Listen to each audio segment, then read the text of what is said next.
Al Warqa 1. ഈ കഥ നടക്കുന്നത് നമ്മുടെ സ്വന്തം അൽവർക്കയിലാണ് കേട്ടോ.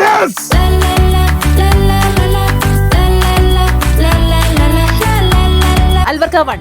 Al Warqa 1. Al Warqa 1. Al Warqa 1 Al Warqa 1. Al Warqa 1. Al Warqa 1.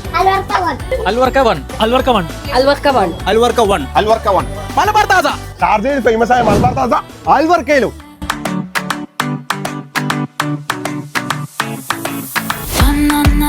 പോത്തും കാലിലും കഴിക്കുമ്പോ ഇങ്ങനെ കഴിക്കണം, ഇങ്ങനെ ഇത് മാറ്റി വെച്ചിട്ട് കഴിക്കണം കേട്ടോ. എന്താ കഥ ഇത്? വന്ന് വെള്ളത്തിൽ ഫിഷാ, വെള്ളത്തിൽ ഫ്രൈ ചെയ്ത ഫിഷ്.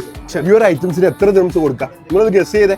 വെറും 8 ദിറംസിന് കൊടുക്കുന്ന ഈ പൈനാപ്പിൾ ജ്യൂസ്, ഈ സാൻഡ്വിച്ച്. പൈനാപ്പിൾ ജ്യൂസ് അല്ല, വാട്ടർ മിലൻ ആണെങ്കിലും വെറും 8 ദിറംസേ ഉള്ളൂ കേട്ടോ. മലബാറുകാർക്ക് മലബാറില്ലാണ്ട് എന്ത് പരിപാടി? അതെ, മലബാർ തവ, അത് നല്ല ചിക്കൻ പോളി മസാല. അപൂർവങ്ങളായ ഇതൊക്കെ നമ്മുടെ നാട്ടിൽ അകത്തിറച്ചി. ഇതാണ് ഇവരുടെ സ്പെഷ്യൽ കണ്ണാടിക്കുട്ടി. പേര് പോലെ തന്നെ വെറൈറ്റി ഐറ്റം.